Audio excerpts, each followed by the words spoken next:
오셔가지고 그렇지만 저보다 훨씬 잘 어울립니다. 아무나 소화할 수 없는 색을 입고 오셔서 오랜만에 참 이 자리에 씁니다. 그래서 한편으로는 또 긴장이 되기도 하고 또 이번 주에 그 성령을 근심케 하지 말라는 메일의 묵상 글을 보면서 성령을 근심케 한다는 게 꼭 우리가 어떤 죄를 범하거나 잘못된 그런 걸 통해서만 근심케 하는 것이 아니라 성령이 우리 입을 통하여서 우리 어떤 행동을 통하여서 하시는 일을 하지 않는 것 또한 성령을 근심케 하시는 일이라고 이번 주 묵상을 하면서 그걸 통해서 좀 생각을 하게 됐는데 그래서 내가 이 성령을 근심케 하는 그것이라고 생각하지 못했던 그런 부분에 있어서 이 성령을 근심케 하고 있었구나 하는 그런 생각을 좀 하게 됐습니다. 그래서 이번 말씀은 좀 편하게 이렇게 전할 생각이고요. 시간 되는 만큼 하도록 하겠습니다. 제가 오랜만에 이렇게 다른 주 나들이를 이제 두 번째 갔는데요. 뭐 뉴욕도 있으니까 정식적으로는 두 번째입니다. 그래서 앤디가 LA에 있어서 그때 LA 한번 갔다 오고 이번에 이제 어떻게 작년 여름 캠프 하면서 그 세크라멘토 캠프에서 이제 오충현 형제님이 오셨잖아요. 처음으로 현안의 아빠. 그래서 그 형제님하고 이제 친해져서 이렇게 교제를 하면서 제 마음 가운데 내가 세크라멘토 캠프를 가야 되겠다라는 마음을 그때 성령님이 주셨어요. 그래서 이번 캠프는 어떻게 해서든 가야 되겠다. 그래서 이렇게 가게 된 동기가 돼서 그렇게 갔습니다. 근데 잘 갔습니다. 가니까 좋았습니다. 아주 좋았고 어떤 점이 제일 좋았냐면 처음에는 가서 너무 무질서하고 너무 계획이 없어 보이고 그래서 조금 뭐라 그럴까 우리 캠프하고는 좀 이렇게 다르잖아요. 결이. 그래서 처음에는 좀 혼란스러웠습니다. 하다못해 우리는 이렇게 캠프가 끝나고 나면 누구 차를 타고 나가야 되는지까지 다 우리는 계획을 하잖아요. 그리고 캠프장에 들어갈 때도 누구 차를 타고 들어간 그런 것까지 디테일하게 계획하는데 이제 짐을 다 싸고 이제 형님 저 누구 차 타요? 몰라요? 아예 계획이 없대요. 그래서 뭐 그냥 나오면 누구 차 타면 돼요. 그냥 그런 식이에요. 그래서 좀 당황스럽고 또 말씀을 이렇게 전하는데 우리 그 히브리서 잠깐 10장 보실까요?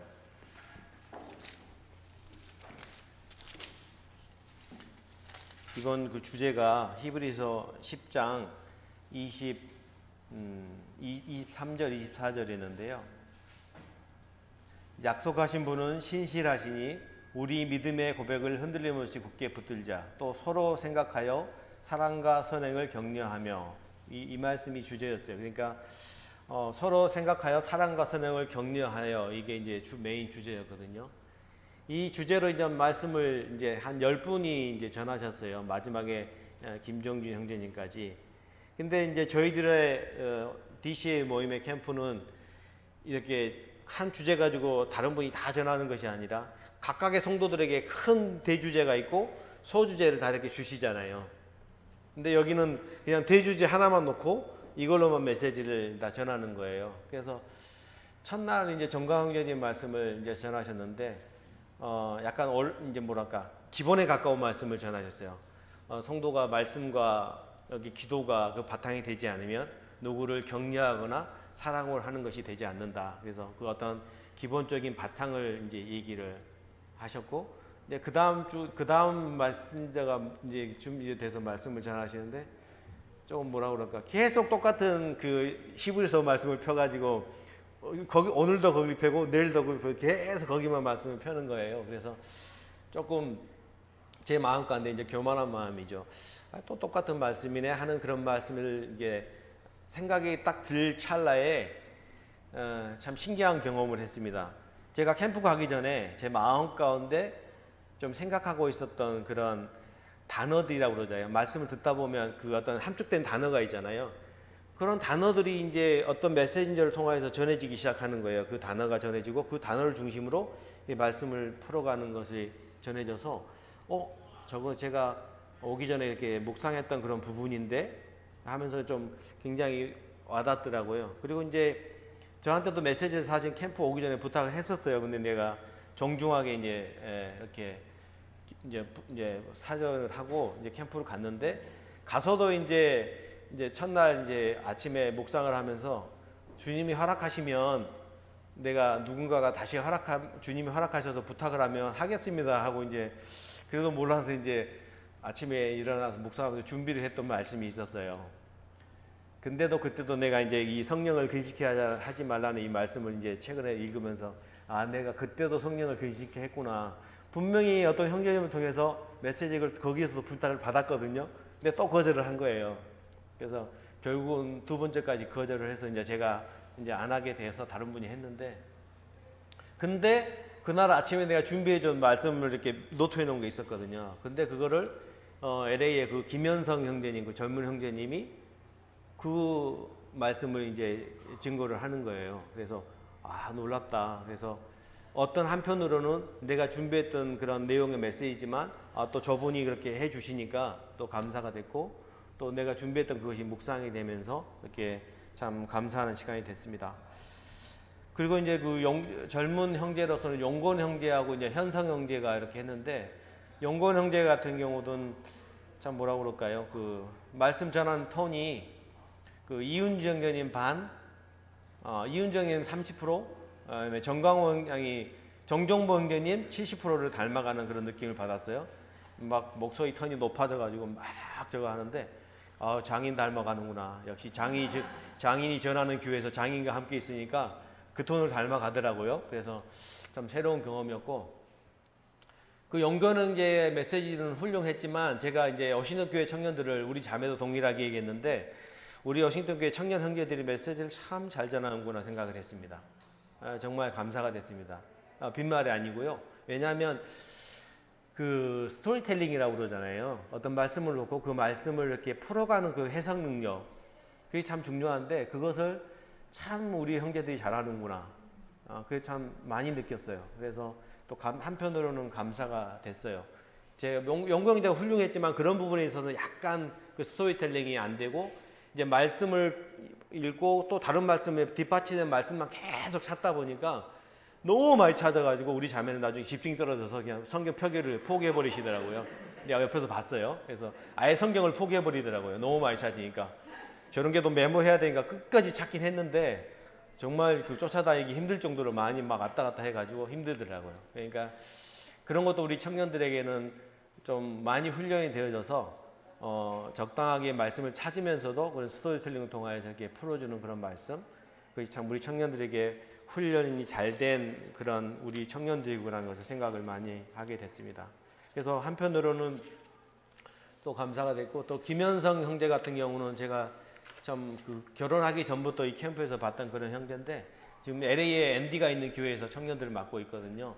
그래서 그 형제가 예전에도 말씀을 이게 전하는 것을 청년 때 듣긴 했는데, 이번에도 히브리서 말씀을 전하는데 다른 분들은 그 주제의 말씀 그걸 하고 다른 말씀을 뒷받쳐서 말씀하시는데, 그 형제는 히브리서 전체를 딱 이렇게 파악을 하더라고요. 히브리서 전체 내용을 이렇게 돌아가는 그 얘기를 하면서 그래야만 이 말씀이 여러분들에게 더 깊이 와닿을 것 같아요. 말씀하신다고 그러는데, 그 얘기 들으면서 저 형제님이 어떤 그 말씀의 전체, 성경 전체에 대한 이게 굉장히 이렇게 깊게 해석이 되고 있구나라는 생각이 들어서 저희 아들이 속해 있으니까 한편으로는 참 좋은 그런 교사 밑에서 이렇게 있는 것에 대해서 또 감사가 되는 그런 시간이었고요. 그래서 어쨌든 참 감사가 됐고, 마지막 날에 이제 그 정종모 형제님하고 이제 그 정강호 형제님, 김주영 형제님, 이제 맨 마지막은 김주영 형제님이 하셨는데, 그 정종모 형제님 같은 경우는 항상 메시지를 저희가 드리지만 뭔가 이렇게 확실한 메시지를 주시잖아요. 뭔가를 통해 뭐 결단해야 된다든지 뭐 할 때 굉장히 이렇게 강하게 이렇게 말씀하시면서 이렇게 메시지를 주시는데, 그 다른 분들은 다 약간 뭐랄까 기본적인 걸 계속해서 얘기하셨다면 정경무 의원님은 정말 우리가 이 메시지, 똑같은 메시지 계속 전하고 듣고 하는 건 다 하지만 우리 성도로서 명확한 결단이 필요하다고. 주님, 우리가 이렇게 다 안다고, 그 형님수도 아시잖아요. 우리가 모르는 게 하나도 없다고, 다 안다고 그러지만 우리가 하지 않는 것은 우리가 결단을 하지 않기 때문에 우리가 그러한 것에 참 결단할 필요가 있고, 또 우리가 어떤 것을 해야 되면 선택이 필요하다고 이렇게 말씀하시는 것에 좀 이렇게 감사가 되고 또 감동이 됐습니다. 그리고 마지막으로 이제 김종중 교님이 말씀을 전하시는데 그 여기에 와서 말씀 전할 때는 좀 뭐랄까 그 형제님 메시지가 톤이 항상 이렇게 똑같다고 느껴졌거든요. 그래서 약간 뭐랄까 정신 먹고 들으면 졸리는 그런 목소리인데 거기서 전하는 거 다르더라고요. 힘도 있고 막 이렇게 예화도 들고 그러는데 여러분도 뭉찬 아시잖아요. 뭉찬 몰라요? 네, 뭐예요? 그렇죠. 뭉쳐야 찬다.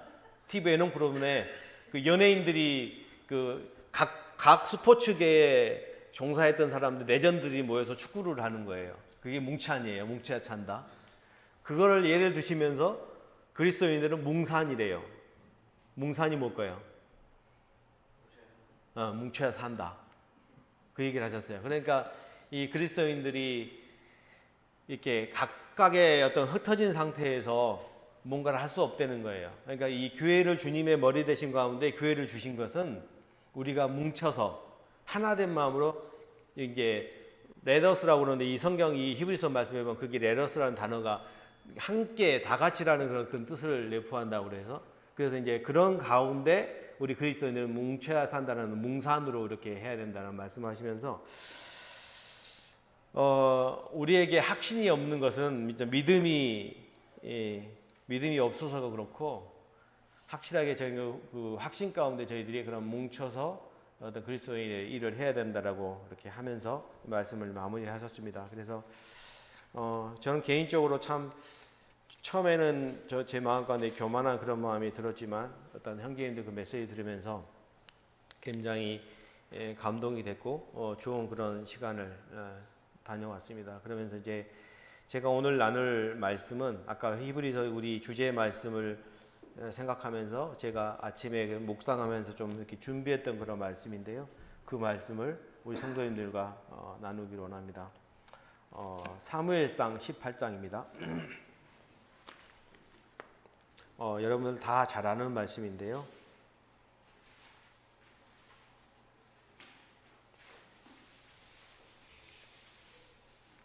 오늘은 다윗과 요나단의 말씀을 좀 전하고자 합니다.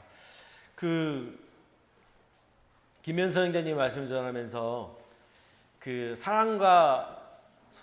서로 돌아보아서 사랑과 선행을 잘한 인물을 뽑으면서 다윗과 요나단을 이렇게 뽑으셨어요. 저도 우연찮게 이 다윗에 대해서 계속해서 오래전부터 이렇게 관심이 있어서 계속 이제 보고 있었던 말씀이었는데 그날 아침에 또 이렇게 그 연결해서 보자고 그래서 이제 다윗을 보고 있었거든요. 근데 이 출애굽 이 사무엘상 하 이렇게 말씀을 보면서 그런 동일하게 그런 생각이 들었었는데 그 형님이 그 얘기를 하시는 거예요. 그래서 이제 다윗과 요나단 하면 주로 우리가 다윗과 요나단 어떤 그런 친구 관계, 사랑 관계 이런 정도로만 얘기하는데 서로 돌아보아서 사랑과 선행을 격려했다라는 그런 연결짓는 이 부분에 있어서 굉장히 저도 아멘이 됐던 그런 부분입니다. 그래서 18장 1절에서 5절입니다.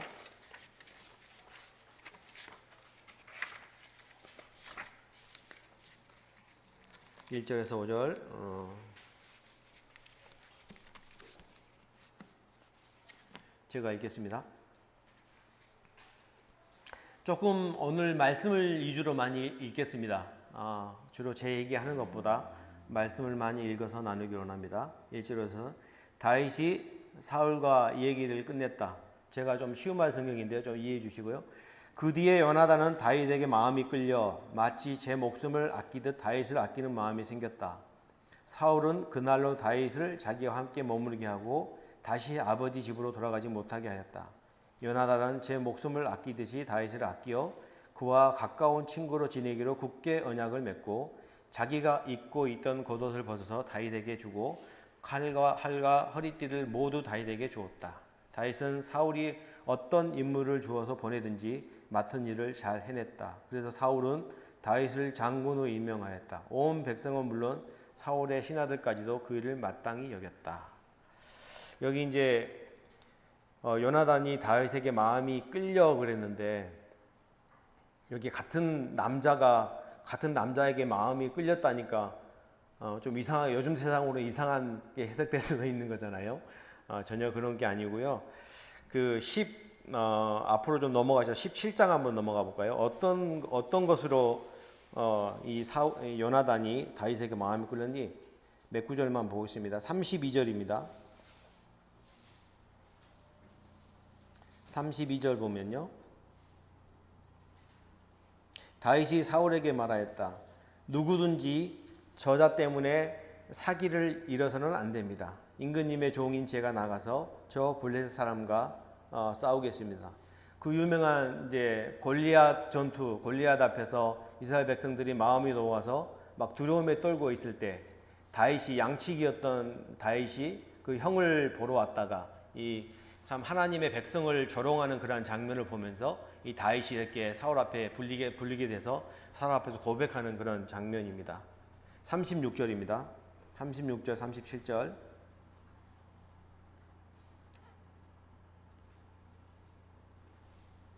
제가 이렇게 사자도 죽이고 곰도 죽였으니 저 할례 받지 않는 블레셋 사람도 그 꼴로 만들어 놓겠습니다. 살아계신 하나님의 군대를 모욕한 자를 어찌 그대로 두겠습니까? 다윗은 말을 계속하였다. 사자의 발톱이나 곰의 발톱에서 저를 살려주신 주님께서 저 블레셋 사람의 손에서도 틀림없이 저를 살려주실 것입니다. 그제서야 사울이 다윗에게 허락하였다. 그렇다면 나가도 좋다. 주님께서 너와 함께 계시기를 바란다. 그 다음에 45절입니다. 그러자 다윗이 그 블레셋 사람에게 말하였다. 너는 칼을 차고 창을 메고 투창을 들고 나에게 나왔으나 나는 네가 모욕하는 이스라엘 군대의 하나님 곧 만군의 주님의 이름을 의지하고 너에게 왔다. 주님께서 너를 나의 손에 넘겨주실 터이니 내가 오늘 너를 쳐서 네 머리를 베고 블레셋 사람의 죽음을 모조리 공중의 새와 땅에 들짐승에게 밥으로 주어서 온 세상이 이스라엘 하나님을 알게 하겠다. 또 주님께서 칼이나 창 따위를 쓰셔서 구원하신 것이 아니라는 것을 여기서 이 온 무리가 알게 하겠다. 전쟁에서 이기고 지는 것은 주님께 달린 것이다. 주님께서 너희를 모조리 우리 손에 넘겨주실 것이다. 여기서 우리가 이제 17장에서 몇 구절 찾아봤는데 요나단이 다윗을 사랑하게 된, 자기 목숨처럼 사랑하게 된 요인이 무엇으로 생각되어집니까? 바로 바울이라죠. 다윗의 외모가 충출해서, 아니면 어떤 다윗이 어떤 다른 사람보다 어떤 것이 좋은 게 있어서, 그런 것이 아닌 이 요나단은 이 블레셋 이방인들의 그런 군대 앞에서 온전히 하나님만을 신뢰하는, 또 그 모든 굉장히 그런 많은 군사들 앞에서 이스라엘이 이미 마음이 녹을 정도로 그 연약해 보이는 이스라엘이었지만 이 다윗은 참 하나님이 함께 계심으로 이 모든 것에 승리를 주실 것이라는 그런 믿음, 그런 가운데 나아가는 이 다윗을 보면서 요나단은 다윗을 사랑하게 되는 그런 요인이 되게 된 거죠. 여기서 제가 생각하게 된 건 뭐냐면, 우리 각자의 성도들이 있잖아요. 나에게도 성도가 있고 옆에 누구도 다 성도예요. 가족을 떠나서 어떤 그리스도인 안에서 우리는 다 성도된 자들이잖아요. 그랬을 때 우리가 성도가 성도를 사랑하는 그 요인이 무엇인가 한번 생각해 보자는 거죠. 때로는 우리가 교회에 오래 있다 보면, 교회 생활을 오래 하다 보면 어떤 그러한 요나단이 다윗을 사랑하는 그 요인이 분명 하나님을 사랑하는, 신뢰하는 믿음 가운데 있는 그것을 통하여서 했던 그것이었는데, 우리가 어떨 때는 보면 그런 것들을 조금 잊어버릴 때가 있어요. 우리가 오래 지나다 보면 그게 인맥이 되고 그것이 계속해서 사람의 관계가 되어져서, 저분이 정말 나와 똑같은 주님의 피로 인하여서, 주님으로 인하여서 함께 된 나의 형제라는 것을 잊어버릴 때가 있을 수 있는 것 같습니다. 저도 그런 것 같습니다. 어쩔 때 보면 너무 친한 청년이고 너무 우리 아들 같은 자녀들이고 막 이러다 보니까 이런 것에 그것이 먼저 어떤 포커스가 맞춰지다 보면, 그러한 어떤 내가 이 형제를 사랑하고 이 교회 안에 이 성도를 주신 분을 사랑하는 그 요인이 무엇인지를 때로는 잊어버릴 때가 있는 것 같아요. 그러다 보면 그것이 어떤 육신적인 관계는 아니지만 그것이 육신적인 시선이 되게 되고 육신적인 생각에 들어가져서 그것을 어떨 때는 그것이 이렇게 흐지부지 되는 그런 경우가 있는 것 같습니다. 그래서 우리 성도님들 아주 기본적인 것이지만 내 옆에 있는 이 귀중한 성도를 어떻게 해서 내가 이 성도를 사랑하게 된 요인인지를 다시 한번 묵상하고 생각함으로 인하여서 정말 주님으로 인하여서 그렇게 됐다라고 하면 어떠한 성도든 저희들에게는 다 귀중하고 다 사랑스러운 성도이고 다 보듬을 수 있는 성도이고 모두가 참 귀중한 주님의 몸에 지체를 이룬 그러한 성도라고 이렇게 생각이 들어집니다. 그 다음에 19장으로 넘어가겠습니다.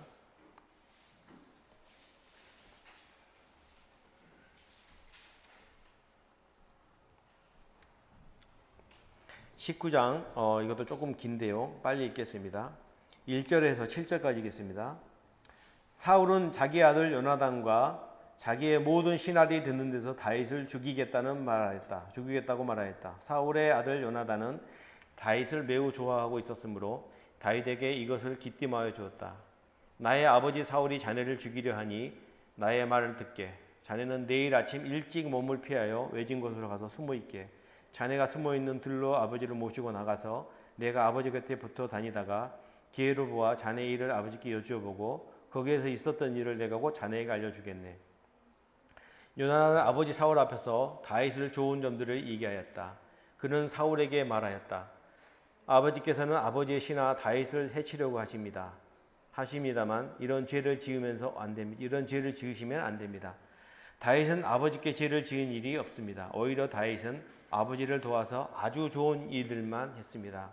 그는 자기 목숨을 아끼지 않고 불의 창문을 쳐 죽였고 그래서 주님께서 온 이스라엘에게 이렇게 큰 승리를 안겨주셨습니다. 아버지께서 그것을 직접 보고 기뻐하셨습니다. 그런데 지금 무엇 때문에 이유도 없이 다윗을 죽여 죄 없는 피를 흘려 죄를 지으려고 하십니까? 사울이 요나단의 말을 듣고 맹세했다. 그래 주님께서 확실히 살아계심을 두고 맹세하마 내가 결코 다윗을 죽이지 않겠다. 요나단이 다윗을 불러다가 이 모든 일을 알려주고 나서 다윗을 사울에게 데리고 가서 전처럼 왕을 모시게 하였다. 이 구절을 읽으면서 요나단의 다윗을 향한 역할이라고 제가 좀 생각을 해보게 돼요. 역할. 사울은 요나단의 아버지입니다. 아버지와 아들은 어떤 인맥적으로는 가장 가까운 그런 사이이고 특별히 요나단은 죽을 때까지 아버지를 떠나지 않았고 그 죽음을 맞이하면서도 끝까지 그 최후를 아버지가 함께했던 그런 요나단입니다.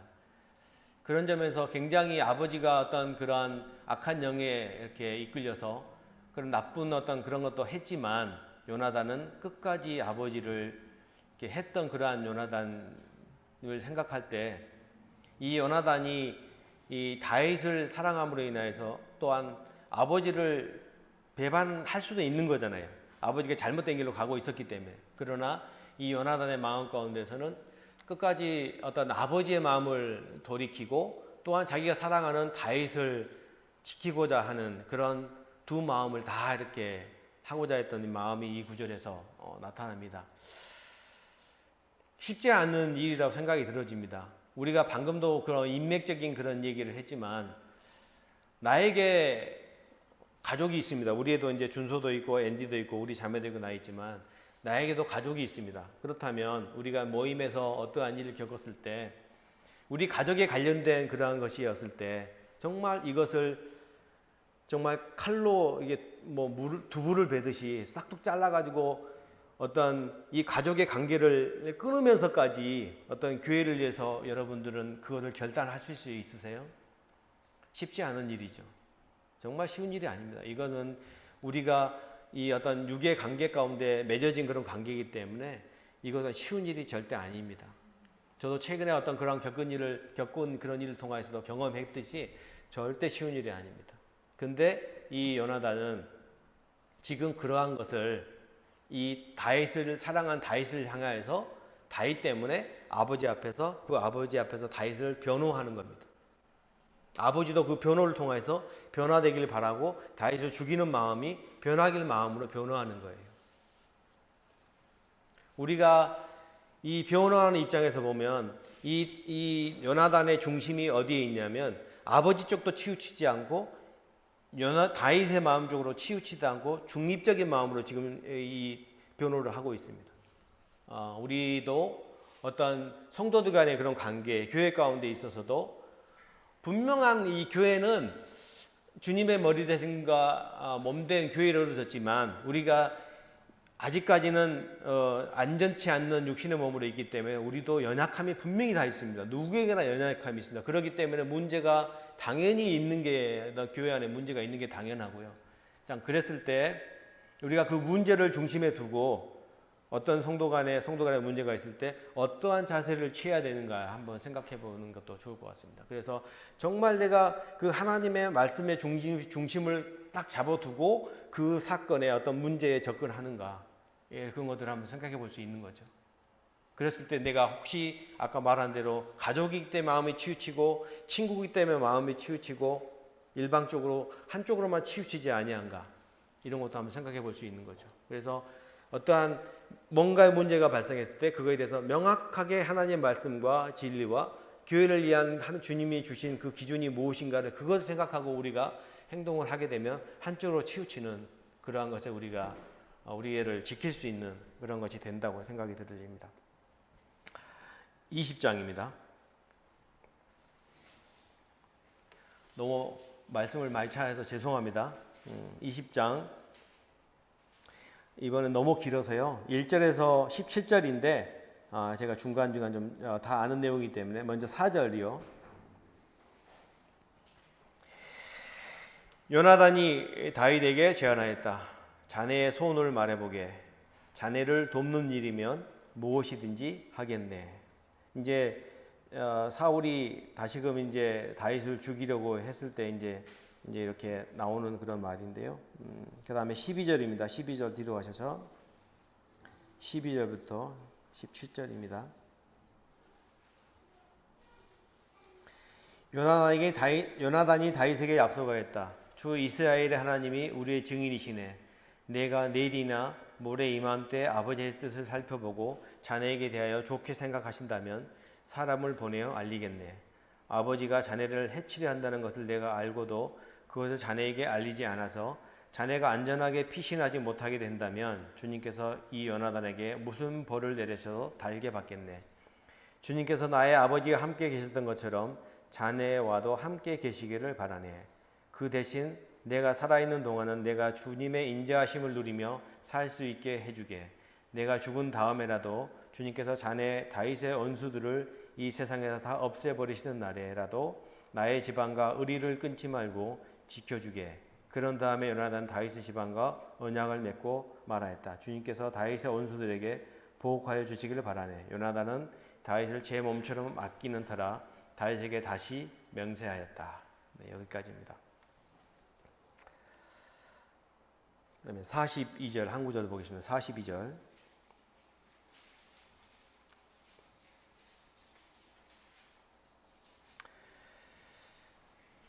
그러자 요나단이 다윗에게 말하였다. 잘 가게. 우리가 서로 주님의 이름을 걸고 명세한 것을 잊지 않도록 하세.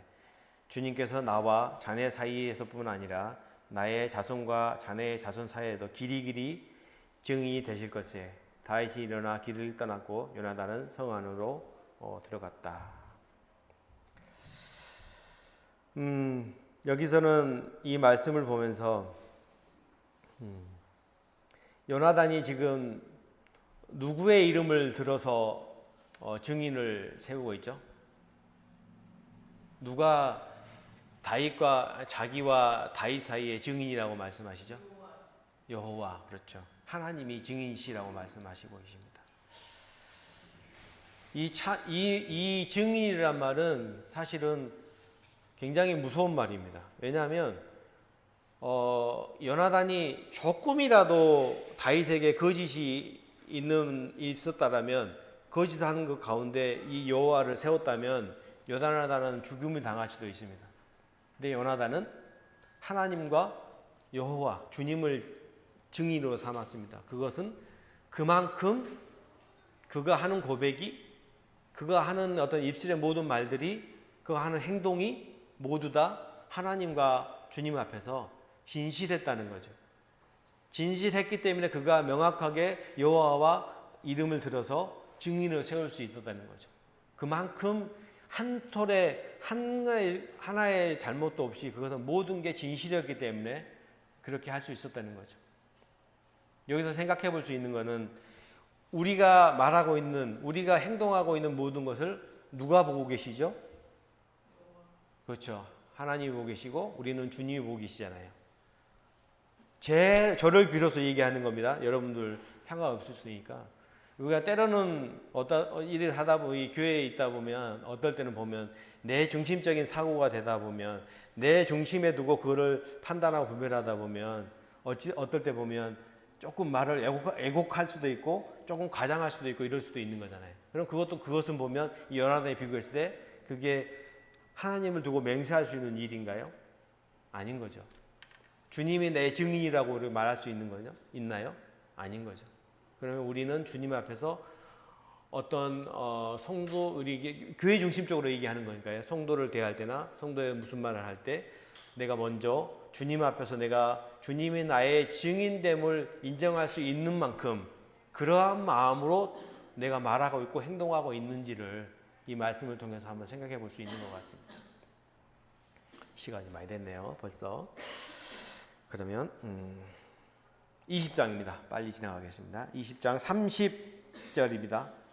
20장 앞으로 좀 가셔서 20장 30절.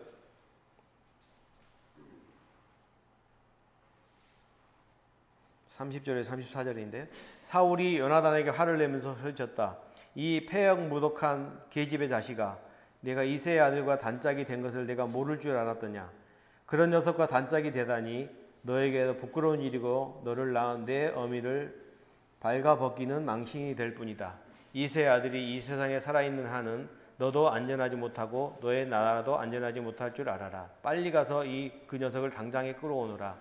그 녀석은 죽어야 마땅하다. 요나단이 자기 아버지 사울에게 그가 무슨 잘못을 하였기에 죽어야 합니까 하고 항의하니 그 순간 사울이 요나단을 찔러 죽이려고 창을 뽑아 겨냥하였다. 그제서야 요나단은 자기 아버지가 다윗을 죽이려고 단단히 보이고 있다는 것을 알아차렸다. 요나단도 화가 치밀어 식탁에서 일어섰다. 그리고 요나단은 자기 아버지 다윗을 모욕한 것이 가슴 아파서 그 달에 이틀째가 되는 날, 그날은 하루 종일 아무것도 먹지 않았다. 아까도 말했지만 이 요나단에게는 아버지의 변화도 필요했습니다. 아버지의 그 악한 영에 씌인 그것이 참 벗겨지길 바랬고 끝까지 그 다윗을 죽이고자 하는 그런 마음들이 참 병키를 바란 마음 가운데 이렇게 계속해서 곁에 있으면서 이렇게 했습니다. 그렇지만 이제 요나단은 다윗을 위해서 그 아버지가 창을 이렇게 던지기 일보 직전까지 참 자신이 그런 육신 가운데 가장 친한 그 아들까지도 죽이려고 하는 그런 상황 가운데 내몰린 요나단의 그런 모습을 보면서 참 자기 목숨을 담보하잖아요. 아버지 앞에서 다윗을 위해서. 그럼 이 담보라는 생각을 해보면서 우리는 성도를 위해서 어떤 담보를 내걸 수 있을까? 우리 필요한 어떤 성도가 뭔가 필요할 때 내가 어떤 나의 것을 다 담보로 내줄 수 있을까? 이런 것들을 한번 생각해 보게 됩니다. 이번에 주제가 서로 돌아보아 사랑과 선행을 격려하라는 그 말씀으로 나눠졌는데 이 말씀에 부합해 봤을 때 우리가 서로 돌아보아 사랑과 선행을 격려할 때 내가 무엇까지 담보할 수 있는 만큼 성도를 사랑하고 돌아보고 격려하는지 이걸 한번 생각해 보게 되겠습니다. 그래서 목숨까지 줄 수 있어 이런 피상적인 어떤 그런 말 말고요. 내가 정말 내 성도를 위해서 나의 가장 귀한 것 중에 무엇까지 이 요나단이 사울 앞에서 목숨까지 담보로 하고 했던 그런 행동처럼 그것까지 아니더라도 내가 성도를 위해서 어디까지 할 수 있는지. 우리가 캠프가 얼마 남지 않았습니다. 캠프에서도 내가 이 외부에서 진 성도를 위해서 내가 어디까지 내가 나의 것을 드리면서 할 수 있는지. 피곤하고 힘들죠. 당연하죠. 그렇지만 그런 가운데서 내가 어디까지 내어줄 수 있는지 한번 생각하는 그런 시간이 되어줬으면 좋겠습니다. 시간이 많이 갑니다. 잘 갑니다, 시간이. 사무엘 하입니다. 뒤로 넘어가셔서 이제 중간에 좀 끊고요. 사무엘 하 1장입니다.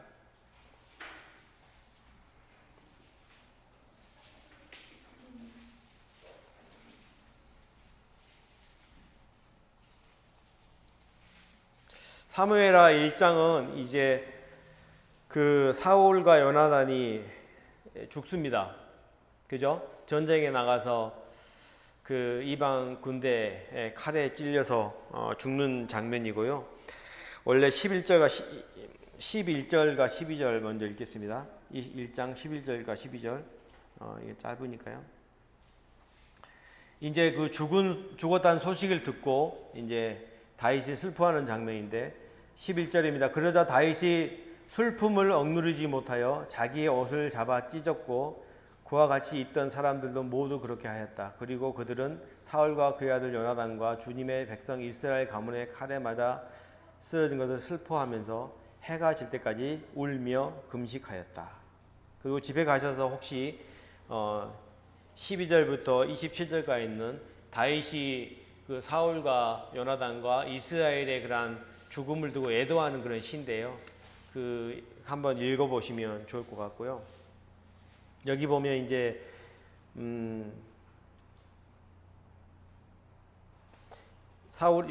다윗이 그 애도하는 그런 장면에서 놀라운 점이 뭐냐면 사실 사울은 다윗에게 있어서 자기를 괴롭히는 존재였잖아요. 맨날 죽이려 하고 쫓아오고 들까지 쫓아오고 그랬던 그런 존재잖아요. 계속해서 괴롭혔던 존재임에도 불구하고 이 애도하는 장면에서 사울을 애도합니다. 진정으로 애도합니다.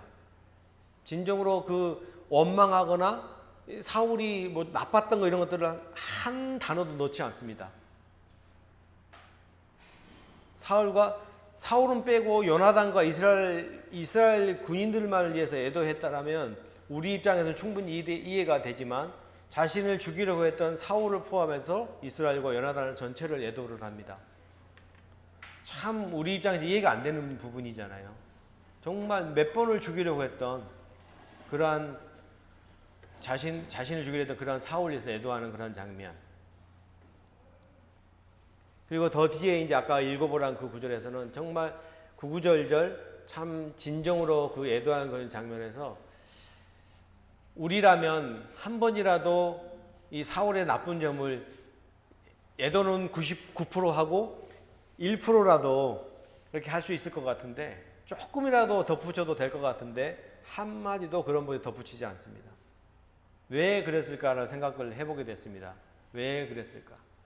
다윗은 하나님의 주권을 인정하고 살았기 때문에 그럴 수 있었겠구나 생각을 했습니다.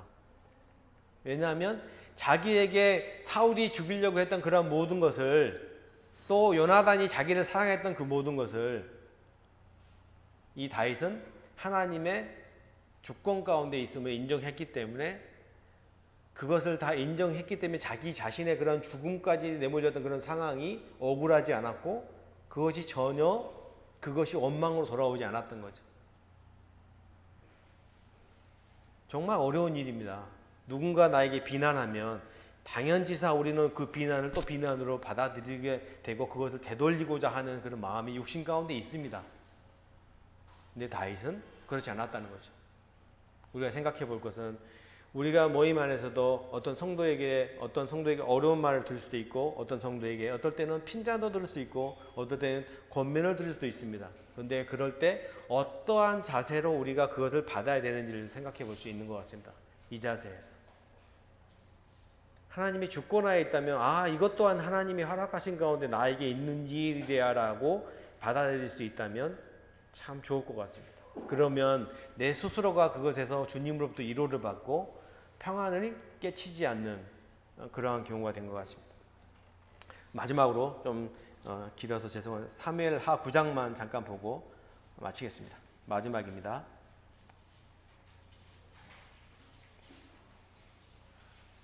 읽지 않겠습니다. 시간이 다 됐기 때문에 사무엘하 이제 여러분도 잘 아시면 가끔가다 이제 예배 때도 이렇게 인용하는 것이 있는데 사무엘하 9장 1절에서 13절에 보면 무비보셋이 나오잖아요. 요나단의 아들 무비보셋. 저는 이 무비보셋을 생각하면서 어떠한 생각이 들었냐면 우리가 서로 돌아보아 사랑과 선행을 격려하게 되면 이 요나단과 다윗의 그 하나님을 경외하는 마음, 하나님을 통해 언약을 맺은 그걸로 인하여서 요나단이 자기가 죽더라도 자기와 맺은 언약을 잊지 말고 나의 가족까지에게도 은혜를 베풀어 주길 바라네라는 다윗에게 고백을 했잖아요. 결국은 그 언약이 요나단을 은혜를 베푸는 그 계기가 됐잖아요. 요나단이 왕의 식탁에 앉아서 음식을 먹는 계기가 됐잖아요. 결국은 서로를 돌아보고 사랑과 선을 겪는 사랑과 선을 베푸는 이 일이 그것이 열매를 맺는다는 거죠.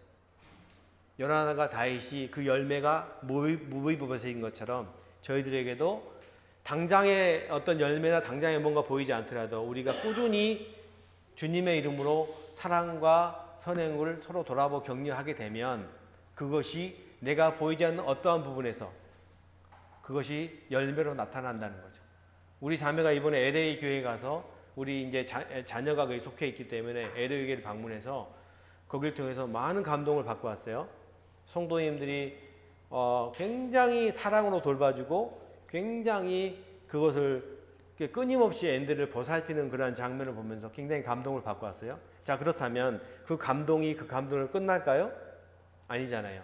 그 받은 감동이 이번에 다시 거기서 성도들이 오게 되면 그 성도들에게 내가 어떤 것을 베풀어야 될까라는 어떤 생각을 하게 되고 그것이 더 큰 사랑을 나타내고자 하는 그런 동기가 되고 씨앗이 되는 거잖아요. 요나단과 다윗이 그랬던 것처럼 저희들에게도 그러한 내가 당장의 어떤 사랑과 선행을 베푸는 데 있어서 눈에 보이지 않는 열매가 없다 할지라도 우리는 끊임없이 그렇게 함으로 인하여서 우리 교회에 자발적으로 나타나는 그런 열매들이 나타날 것이고 또한 그것이 영혼들이 왔을 때 자연스럽게 그 영혼들이 발견한 교회 안의 사랑과 서로 격려하는 그런 모습을 통해서 이 교회는 다르구나. 이 교회는 참 주님을 사랑하는 교회라는 것이 발견되어짐으로 인하여서 교회가 주님의 증거를 나타내는 그리고 나중에 우리 청년들이 계획하고 있는 그러한 대학교 사역 있잖아요. 그런 것도 또한 우리가 성도들에게 당장 우리에게 관련되지 않는 부분이라 생각할 수 있지만 우리가 그것을 물신양면으로 뒤에서 서포트를 할 때 그것이 또 그들에게 어떤 열매가 되어서 나타나고 영혼을 더해지는 일이라든가 또한 청년들에게 그게 격려가 되는 것 또한 열매이니까요. 그러한 것에 또 이렇게 나타나는 그러한 어시스턴 교회가 되어지기를 바라는 있습니다. 기도하겠습니다. 아버지 하나님, 이 요나단과 다윗의 이 관계를 참 보면서 또 히브리서의 말씀에 나와 있는 것처럼 서로도와 사랑과 선행과 격려하라는 그런 말씀을 참 보면서 이 다윗과 요나단이 그리하였습니다. 참 온전한 사랑과 선행을 격려하였던 그러한 모습을 보면서 오늘날 저희들이 그리스도인으로서 주님의 이 몸된 교회의 참 지체로서 저희들이 어떠한 자세로 어떠한 모습으로 또 주님을 섬겨야 될지를 참 생각해 보게 됩니다. 다시금 이제 캠프가 얼마 남지 않았습니다. 이 얼마 남지 않은 기간 동안 저희들이 참 이 성도들을 위해서 어떠한 자세로 어떠한 마음으로 섬길지를 다시 한번 묵상하면서 저희들이 참 주님을 의지하면서 이 캠프를 준비할 수 있도록 도와주시기 원합니다. 이 시간을 참 저희 가운데 계시고 제 마음 가운데 내주하시는 성령님이 인도하심을 감사드릴 때 우리 주 예수 그리스도로 감사하며 기도드립니다.